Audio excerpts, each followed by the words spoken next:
So if you're a Nikon fan or a fan of competition or just a fan of tech in general, Nikon just released a new firmware update 2.0 that takes video game to a whole new level.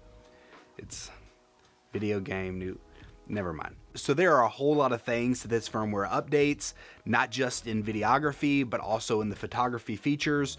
I will not be going over all the details of each one. I will just be talking about some of the highlights, mostly in the video department. So not to bury the lead here, the Nikon Z9 will now offer 8.3K 60 RAW, which is absolutely insane. It will do so in the new RAW format, but unlike its competition, it will not just be offering the RAW in 8K, it will also offer it in a variety of different 4K options, including a new 4K 60 HQ, which is downsampled from the full 8K sensor readout.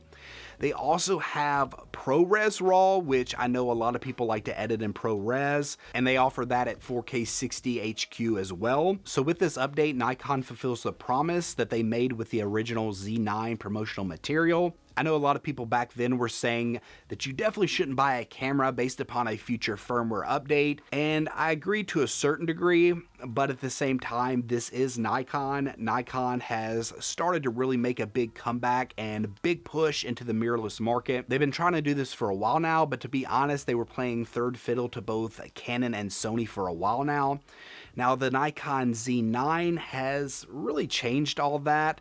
So to me, I did not see them not fulfilling the firmware promise that they had in the original promotions. But what I wasn't expecting is all the different 4K options that this would offer, as well as waveforms and even more improved autofocus, which the Nikon Z9 has pretty incredible autofocus from what I've seen. I haven't personally used it. I would like to use it. You're a phony! The other thing that's very impressive about this firmware, or I guess the Nikon Z9 in general, is that it is in that very big, hefty body, which means, as far as I know, it's not really overheating.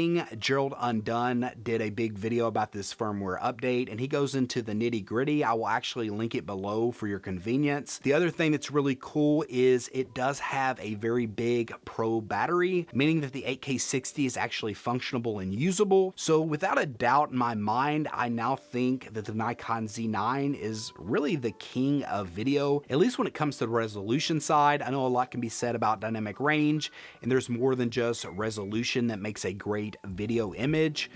But to me, this shows that Nikon has very much showed up to play in this market, especially when you consider this as a $5,500 camera, which is $1,000 cheaper than the Sony flagship and $500 cheaper than the Canon current flagship that's not a flagship. I don't know, it's confusing. That doesn't make sense. To me, Nikon is showing themselves to be a big player here. I guess the big question that remains is how fast can they get some of these features down to their mid-tier cameras as well. But those are just my thoughts on the firmware update and the state of Nikon. Drop in the comment section below and let me know, are you as impressed as I am? Do you think this is a big deal? Do you think that Nikon will be bringing this down to their new mid-tier featured cameras? Let me know all that in the comments below. If you've liked this video, be sure to give it a thumbs up and consider subscribing. And until next time, peace.